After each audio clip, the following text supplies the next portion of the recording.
everybody, welcome back to my channel. I hope you guys are all doing great today. I'm doing great today. It was a beautiful day today. I'm actually filming this, it's almost 6 in the evening, but it was beautiful. It was like 81 or 82 degrees today. It was wonderful. But anyways, today I wanted to talk about what you need to be doing with your bearded irises after they have finished flowering. So these are some bearded irises. I do have another patch. Let me see, it's right over here, and some random ones in between these daylilies. But I wanted to talk about what you should do with them after they're done blooming to ensure that they stay healthy. So when your bearded irises are done blooming, and these actually finished blooming, at least most of them are done blooming. I think I still have like a few random ones, but it's hard, you can't really see them, so they're mostly pretty all bloomed out. So I'm just gonna go ahead and deadhead all of these, and that's actually what I wanted to talk about. So after your irises are done blooming, you want to take, let me get pruners back here. What you want to do is you want to remove all of these stalks. So the reason you want to remove the stalks is because they will focus energy on forming seed. In fact, I have one that I can show you what their seed pods look like. And yeah, if you're interested, I'll go ahead and show you what that looks like. So you see these green things on this one stalk? I don't really see it on any of the others, but this is a perfect example of what their seed pods look like. And we don't necessarily want these, because what they're doing is, as they're forming seeds, it takes a lot of energy for them to form, seeds, and that's going to take away from the vigor of the rhizomes that, let me see if I can find one. Let me see, give me a second. They're kind of covered, let me see. To find one, sorry. There's a little spider web in here. There's so many of them. Don't know if you can see that, like this little root thing.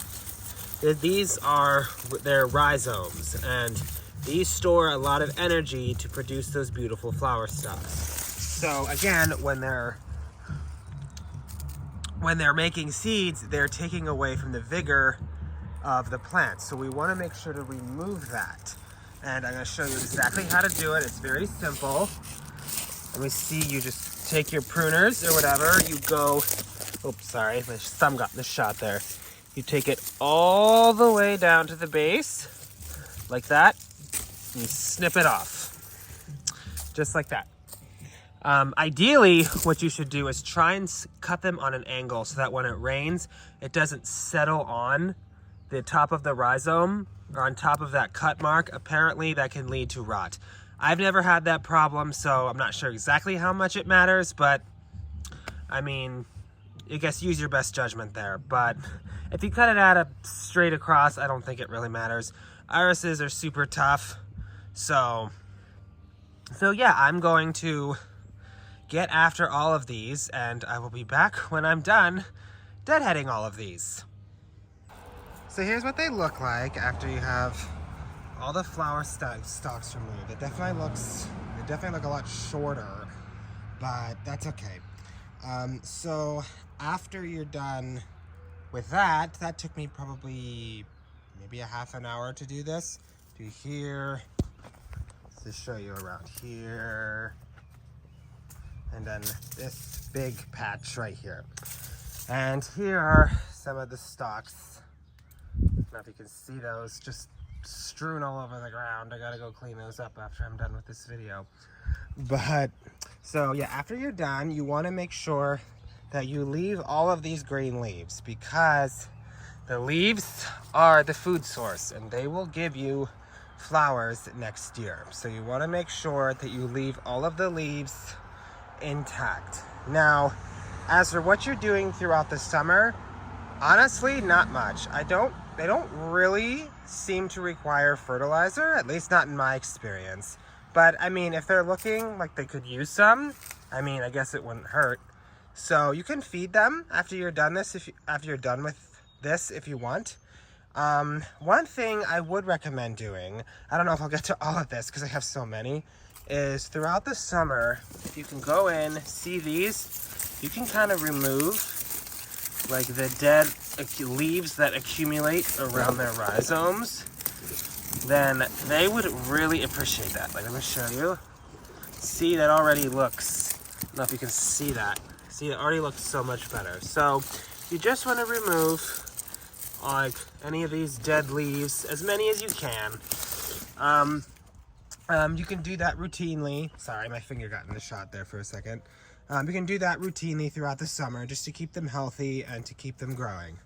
Now, by about August or so, you will probably notice that the leaves will look less than stellar. So if that's the case, like, you'll usually see like the top part of their leaves turning brown. You don't want to cut them all the way down, but what you can do is like cut them in like a diamond shape, like in half. So you don't want to cut them all the way down yet, but by about August or so, like maybe mid-August, depending on where you live or so. Where I live in zone 6B, it's typically around anywhere between late July and mid-August. They start looking pretty tattered. But you can cut the leaves down by half, and that is actually the best time if you want to divide them, which if you would like me to make a separate video on that when the time comes, like, excuse me, I can do that. So you want to make sure, so you can divide them around that time. And then, however, I have divided, I think, as late as early, maybe even late September, and they still come back for me. But ideally, I think you should do it around like between the end of July and the end of August or beginning of September, ideally. At least where I live, and again, in my Zone 6 Ohio garden. So, and then, so you can cut them back by half, and after you divide them, you just plant them, water them in, and you can just leave them alone. And then, after frost, at that point, you can cut them all the way down. You cut all the leaves all off after the frost in November. And they should come back for you. You just let them rest for the winter, and they should come back for you and be absolutely beautiful for years to come. Irises are truly, for all of their beauty, they are one of the easiest perennials you will probably ever grow.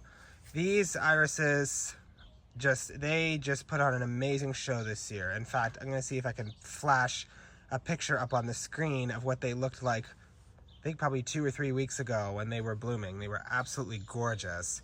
But you may notice that I carved out this section just recently where I planted some lilies. So it is definitely downsized a little bit, but that's okay. I mean, I have plenty of irises to go around. But anyways, I digress. So that's basically it for this how-to video on how you can care for your irises after they're done blooming and how to keep them happy and healthy for years to come. So if you guys enjoyed this video, if you guys could please leave a like, comment, and subscribe, I would really appreciate it. And I will see you guys in another video very soon. Thanks for watching.